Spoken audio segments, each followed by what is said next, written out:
Okay, hi and welcome everyone. We're here today with Phil Hayward, who is the high performance guru, to talk a little bit today around the career paths in high performance sports. So, to start off, welcome, Phil. It's great to have you on board. Morning, Travis, and thank you very much for having me on. It's a pleasure to be here. Excellent. All right, Phil. So, I suppose we'll start with what everyone likes to hear about at the start is just what your journey's been around high performance in sport, where your journey started and where it's taking you.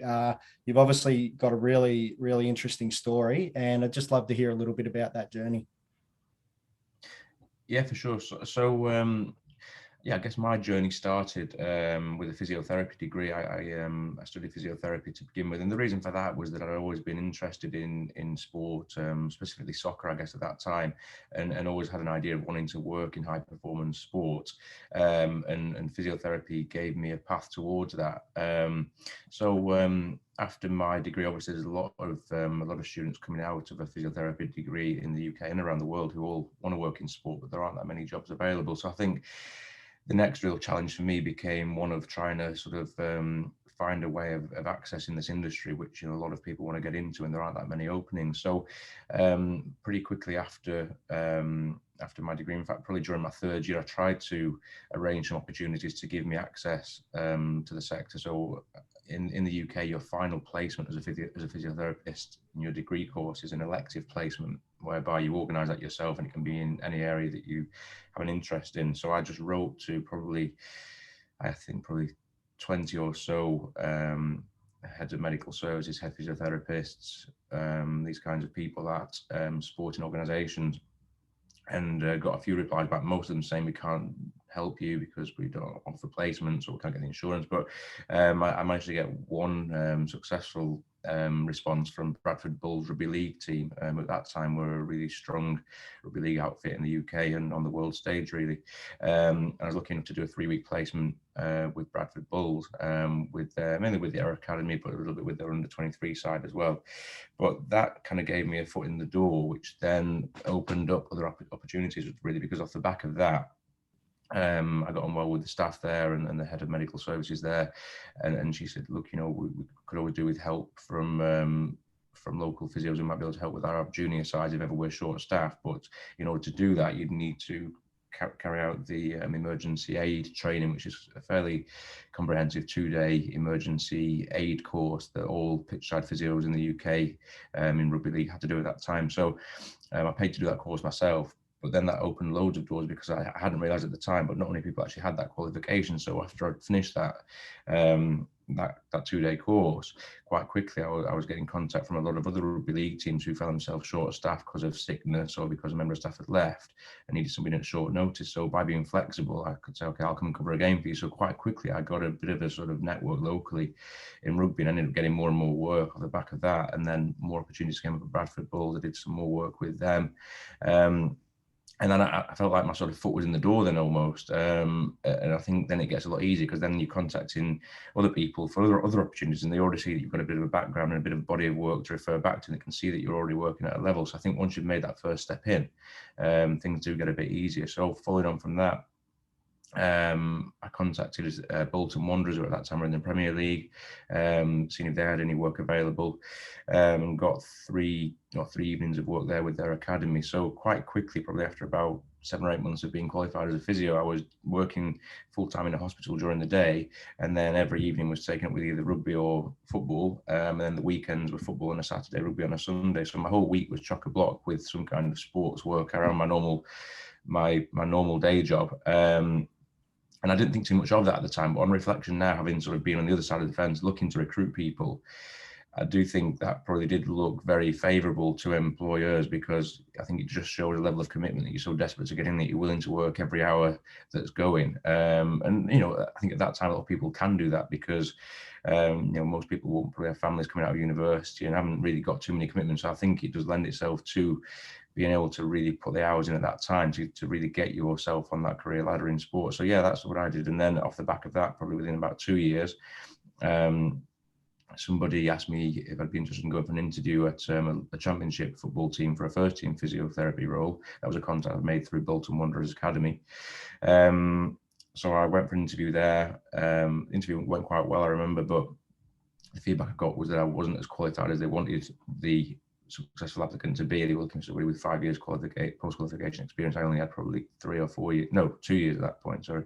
And that was that. But then the guy did say to me, the head of medical services did say to me, look, you came across very well. If anything comes up in the future that would suit your sort of profile, I'll keep you in mind. And I thought that was just a throwaway comment that would come to nothing. But then probably around 6 months later, I got a phone call from Wolves, who at that time were in the Championship. And it was this guy again who'd moved from Preston, the Championship team, to Wolves. And he said, we've got a vacancy with our academy. Would you be interested in coming for an interview with us? So I went down for an interview with them for their academy position. It was an under 18 role at that time. And luckily got the position. And then I think once you're in a full-time role, I think if you work hard and apply yourself and you demonstrate your knowledge and skills, then quite quickly that tends to be recognised. So then within Wolves, as people moved on within the department, I had lots of internal promotions over the next probably 5 or 6 years, up to the point of becoming head of medical services there in 2012, I think it was, or maybe 11, 2012 probably. And then, from there, you're in a really strong position. And then I felt like I probably reached a fairly high point in my career at a very early stage. And I was probably quite inexperienced for the role on reflection. So then I think there comes a time when, you might find yourself in that kind of probably position where you don't feel like you've quite got the complete set of tools to do the job. And you just got to then work really hard to learn on the job to make sure that you're able to meet the needs of the role. And eventually, I'd say over probably 3 or 4 year period of doing the job, I felt like I became very capable of doing the job. And then in the end, I felt like I was probably, fit for the role. Whereas probably before that, I think I probably, on reflection, a bit of imposter syndrome. Thinking, I've only been a physio for 8 years and now head of medical services at a Premier League club. And and that can happen as well. And that, to be honest, that did happen in my work in rugby. I mean, my first job after Bradford was a semi-pro team. I was the only physio there. They were training 3 or 4 nights a week and a match on a Sunday. And at that point, you're quite unsupported. You got to find ways of making sure that the job gets done as well as it can be done, even if perhaps you've not quite got the skill set yet. So that means lots of contacts informally with other people, asking them for advice on certain things, and trying to find some mentors outside of the club to make sure that you've got a support network around you. And then just to kind of round off, then at the end of my time at Wolves, I was working with Wolves up until 2019, I think. 2019, early 2020. And I was approached by a recruiter about a job in the MLS, working as Director of Performance and Sports Science at LA Galaxy, which I felt was just a really good opportunity for me. It gave me and the family the opportunity to go and move to the US, do something completely different.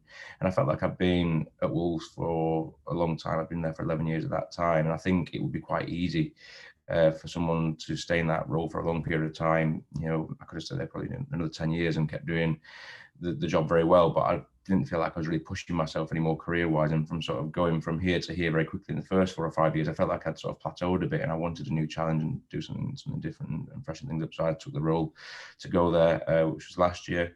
And then unfortunately, with a change of head coach over the off-season and a restructure of the club, they wanted to change my role around a little bit, and we decided that wasn't really going to work out. So unfortunately parted ways a few months ago. So I've since come back to the UK. And now I'm trying to spend some time really sort of consolidating. It's been a bit of a whirlwind 12 years. If you can have a whirlwind for 12 years, but it feels like it has been. And I'm now trying to sort of spend some time to consolidate everything really and think about what I've learned in that time, actually document some of these things and put a real clear philosophy together on paper that I can refer back to. So when I go into my next role, I've got my way of working really cemented and actually on paper to refer to, rather than just all being kind of in my own mind. So I've just been spending a lot of time reflecting on things, trying to sort of evidence-based something. There's a lot of things that we tend to do in physiotherapy, especially in high performance, that are probably anecdotally evidence-based, but not sort of actually according to the literature. I've been trying to sort of really think about how we can do things in a sort of evidence-based kind of way and bring all that together. So that's been quite a fun project as well. So that's kind of where I'm up to right now. Excellent. It really is an amazing journey. And you spoke there about being flexible and being able to almost learn on the job.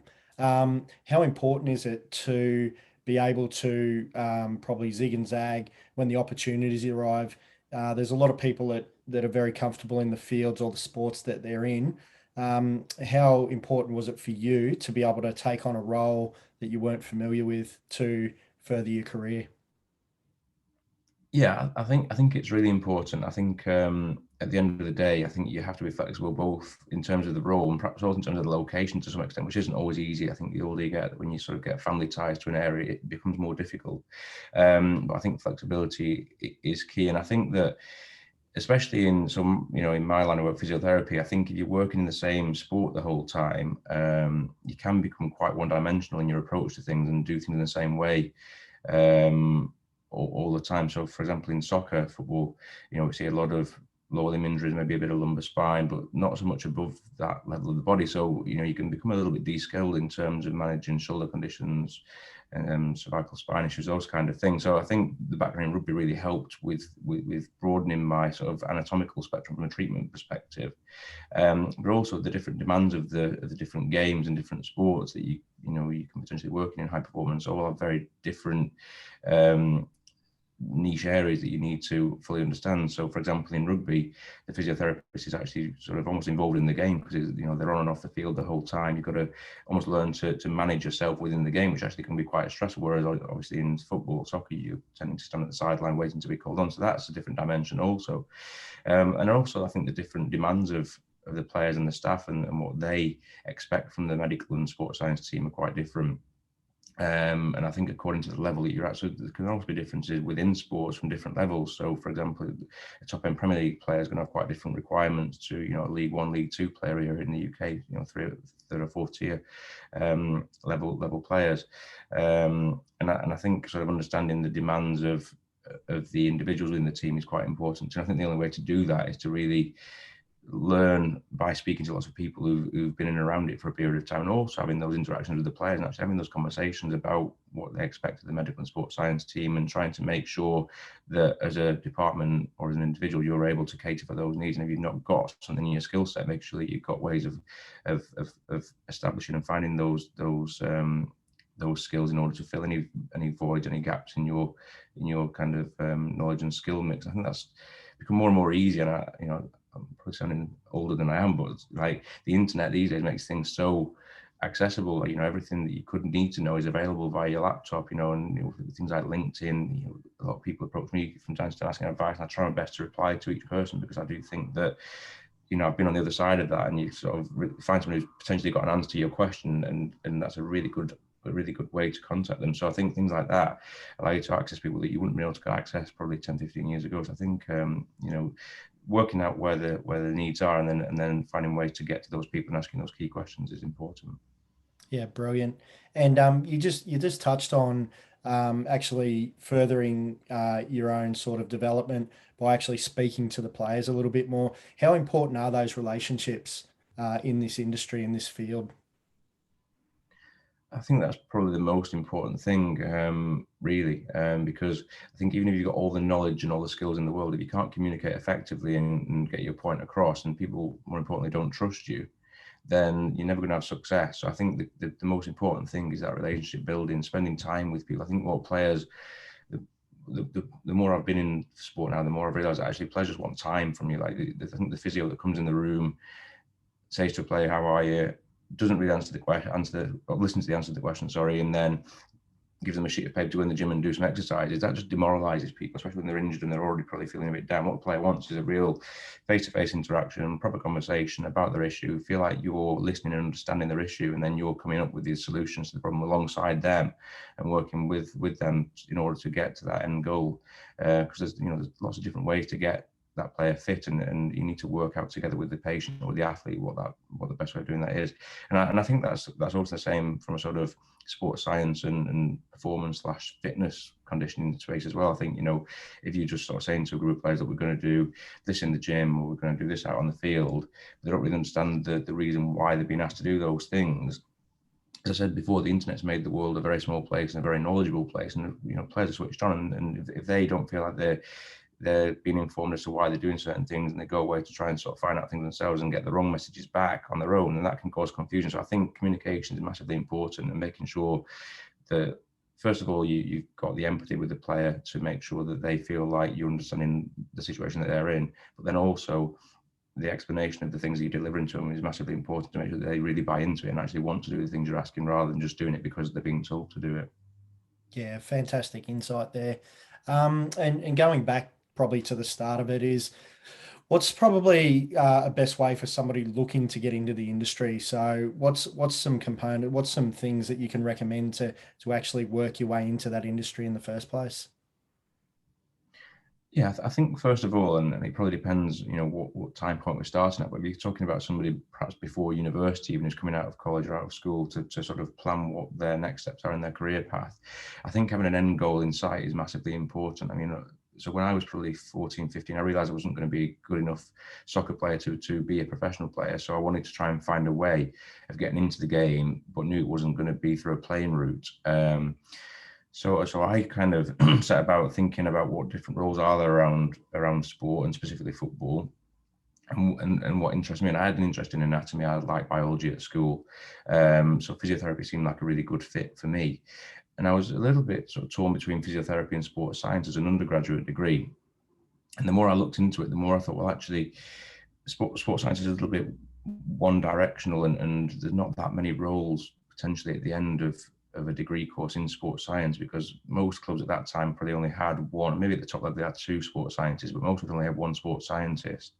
And then other sports perhaps didn't have one at all at that time. And then outside of sport, there wasn't really much scope for sports science. And I saw a lot of guys coming out of university into becoming PE teachers and lecturers, that kind of thing, which I didn't really have an interest in. So I thought physiotherapy was going to be a better fit for me because it was very directional. It meant that at the end of it, I would be a physiotherapist. And if it wasn't going to be in sport, at least I could then find work outside of sport, still perhaps with sports people, to then allow me down the line, hopefully, to find a role that would fit me in due course.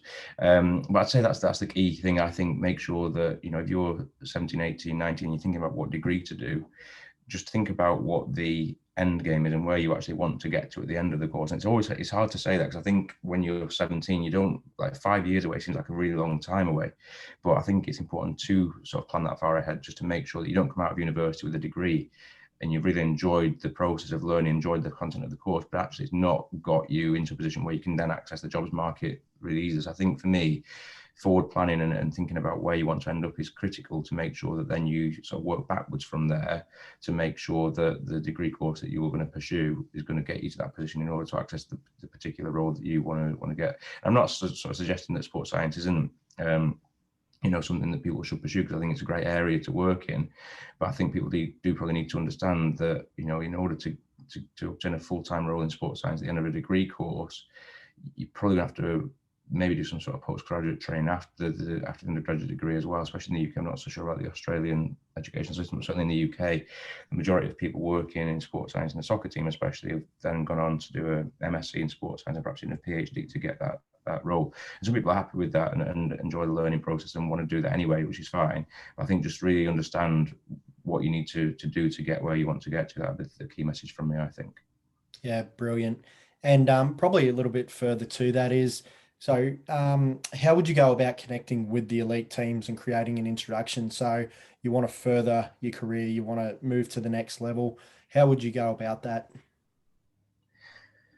Yeah, so I think probably two things really. I think first of all, if we're talking about getting that initial entry into elite sport after university, or after you've maybe qualified from university and you're working in a clinic or something where it's not perhaps an elite environment, you want to try and get into elite sport. I think the first thing there is to try and find a way of improving your CV so that people can see a breadth of experiences in order to then get into elite sport. So for me, I would suggest lots of voluntary work, probably at local sports teams, even if that's just going observing what the physio does on a match day, what the sports scientist does on a match day, helping fill water bottles, helping send give out GPS monitors or heart rate monitors, whatever. Just do something that at least gives you some grounding in the sports environment at the very early stage. Then when you're writing or emailing or speaking to elite sports teams, you're not just saying, okay, I've come out of university and now I want to try and work in the NRL. You're saying, okay, I've come out of university, I spent 6 months or a year with a local team doing these things. These are the things that I saw. This is what I found really, really interesting. Now I'd like to hopefully take a step forward and up and move into full-time elite sport. And I think when people see that you've actually taken the time and committed to putting in those hours at the sort of really basic ground level, it then probably gives them some confidence that you're ready to make that step into sport. So I think that's a really big thing, trying to get those experiences as early as possible outside after university. And that's not always going to be a paid experience. It might often be voluntary work, which I think in some ways actually is more impressive on a CV. If someone sends a CV and it shows that they've done a year or two of voluntary work just because they're desperate to get into sport and want to get the experiences and the exposure, that's actually probably more favourable than seeing somebody who's been working full time in sport, perhaps albeit at a perhaps more junior level for a period of time without doing any voluntary work. I don't think that shows quite the same degree of need and desperation to get into sports. I think that's an important thing.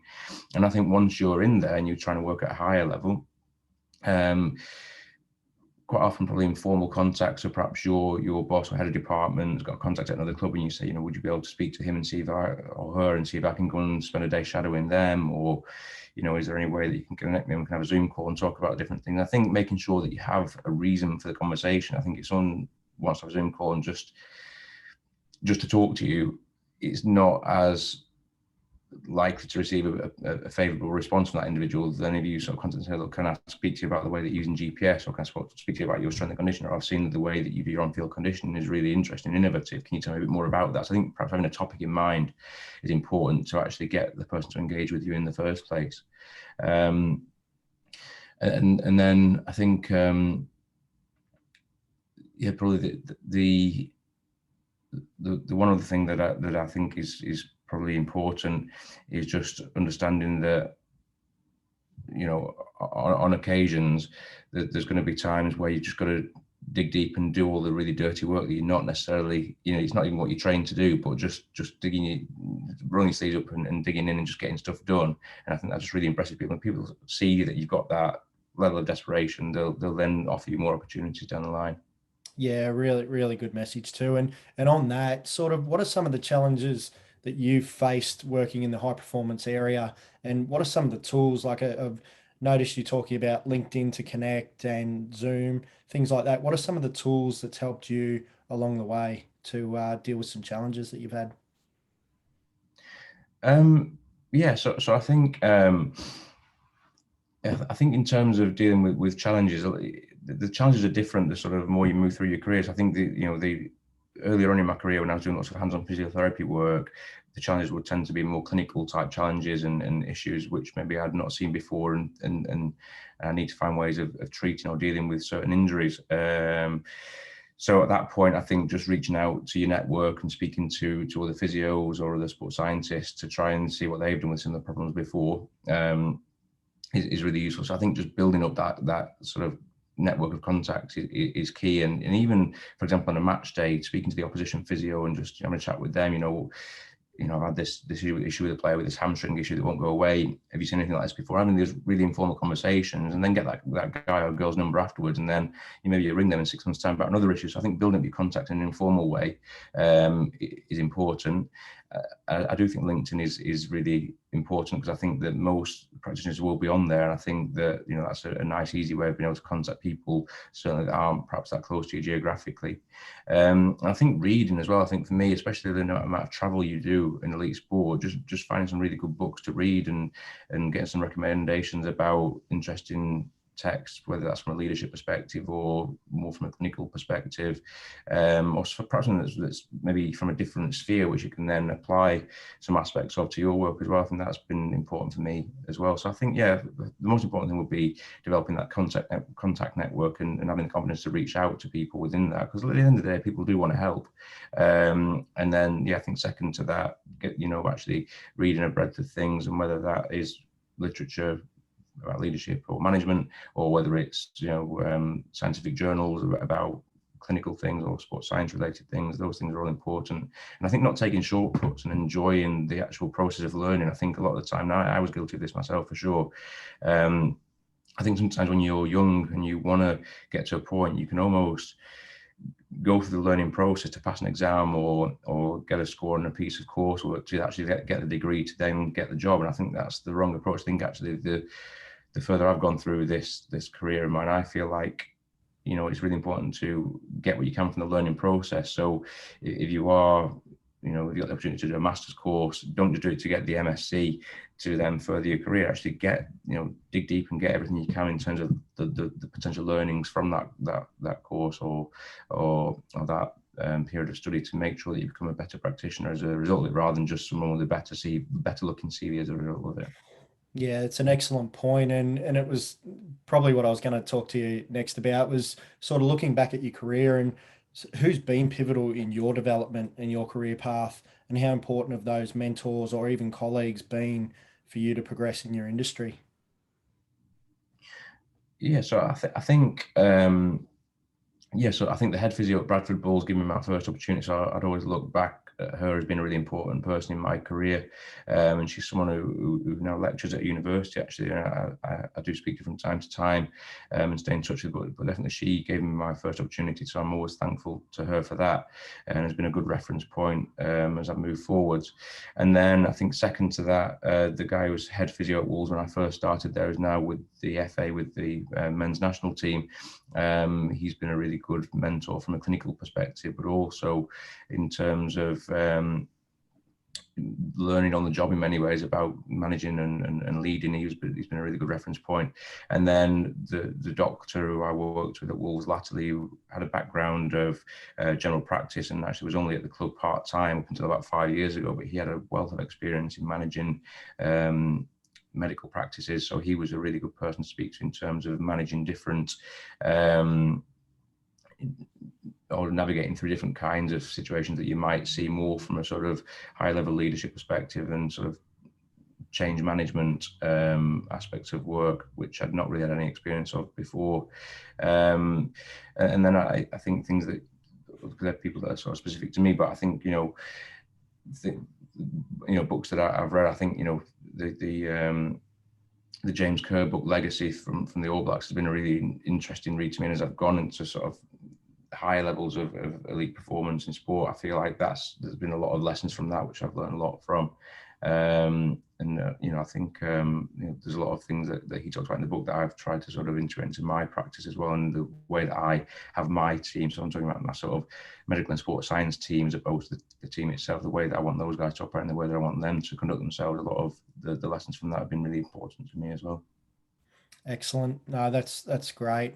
And so Phil, just people that might already be in their chosen career, they're going through life at the moment and they're looking to have a bit of a career change, do some personal development. What's some advice for somebody who's looking to make a change, like some of the rewards that working in the industry? Yeah, so I think that, like I said at the start, one of the earlier questions, I think having that end goal in mind and working back from there is key. So I think if you're working in a career and you think, I'm not enjoying this anymore, so it's a dead end for me. It's not where I want to be. I want to try and do something different, and sport is that thing. I think, yeah, exactly the same as I said before. First thing is to try and work out where you want to get to within sport, and then plan back from there. And I think that for me, and a friend of mine went through this thing actually. He'd done a sports science degree and then got to sort of 30 years of age and thought, you know what, I'm not getting where I want to get to. I want to go into psychology. And he committed to a 5-year doctorate in psychology at that point. And we had a lot of conversations about, actually sort of almost shelving all that you've done before in order to then pursue something quite different.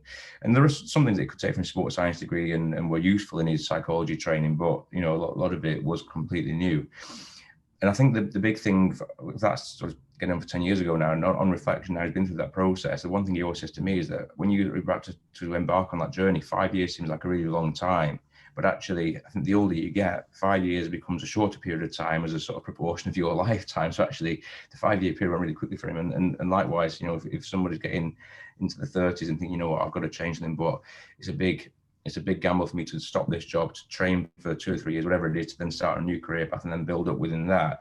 I do think it's probably quite surprising once people do it, how quickly that time seems to go. And actually, if that's going to then give you happiness and fulfillment for the next 30 years of your career, then it's actually probably a jump worth taking. So I guess it's always going to come down to weighing up the risks, and there's going to be financial considerations as well. But I think at the end of the day, you've got to be happy in what you're doing and feel like you're having an impact in the role that you've got. And I feel like if you really don't have that, and there's no way of changing the situation you're in to get more from it, then I think, you know, if you can handle the commitment of retraining and doing something different, then, you know, I'd encourage people to do it, because I think at the end of the day, you can get to a point where you ultimately do want to get to, and you have a good career beyond that, then, you know, you probably look back and think, you know, that was the right thing to do.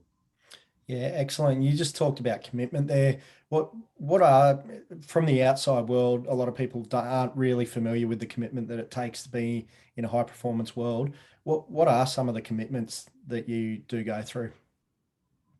Yeah, I think commitment's a big word, and I think that sacrifice is also a big word. And that's not just for the individual; it's also for the families involved as well in the background. And I think that that's a really important thing that people need to understand as well. I think working in high performance sport is perhaps great when you're 22, 23, and you're not got too many commitments. You might be single, and there's not too much going on outside of work. But the older you get, and the more family ties you get, the harder it gets. I think that making sure that the people around you understand the roles and the commitment that you're going to have to make to the role is really important, and making sure you've got a supportive network around you that fully understands it is critical. Because I think if you're in one of these roles, but, you know, your wife is struggling at home, or you've got kids who need you, it becomes very difficult then. So I think making sure that you've got that network around you to support the career that you're in is important, and that's an education piece with those people, to make sure they fully understand it.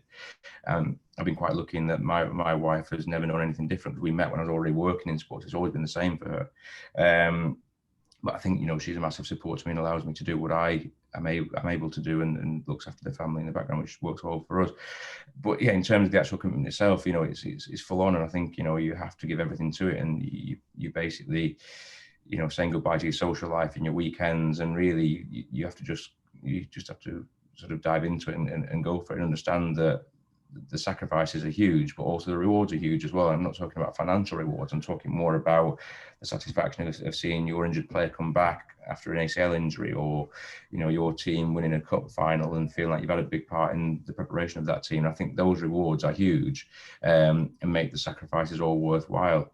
But that's not for everyone. Some people would say, well, actually, you know, I don't want to sacrifice those things. You know, it's not the life I want, and it isn't for everyone. I think that, you know, that's something that people need to understand as well. And there's nothing wrong about that. It's just that some people don't want that lifestyle, and that's fine. So yeah, I think, you know, time commitment is the biggest one. And commitment to ongoing learning is key as well. I think if you get to a point and think, you know, I've achieved everything now, I can just sort of coast now for the next 10 years, you're not going to last very long. You've got to be constantly evolving and improving to make sure that you're staying at the level you need to stay at in order to provide the service to the players that they need to have provided to them. And then also travel. I think, you know, there's a lot of time spent traveling around. I'm in a hotel room now, and you just end up sort of being on the road a lot of the time. And I think you've got to understand that, and there's difficulties with that, and you've got to find ways to make sure that you can handle that. You know, isolation. Sometimes you're with a team a lot of the time, and there's a lot of time spent in your own hotel rooms, and needing to occupy yourself and keep yourself feeling mentally ready for work and life. And I think that's an important thing as well, and things that perhaps people don't really see when they're looking at it from a distance. But actually, once you get close to it and get on the inside of it, you see there's a lot of these other aspects that you do need to think about as well. Yeah, spot on, Phil. It's an amazing way. Unfortunately, we will have to wrap it up there. I could sit here and talk to you for hours about this stuff. I really enjoy it. So I just want to thank you for joining us today. And it's been amazing to get your insights into career pathways into high performance sports. So we thank you. Great. Well, thanks for having me on, Travis. Really enjoyed it. Thank you very much. Cheers.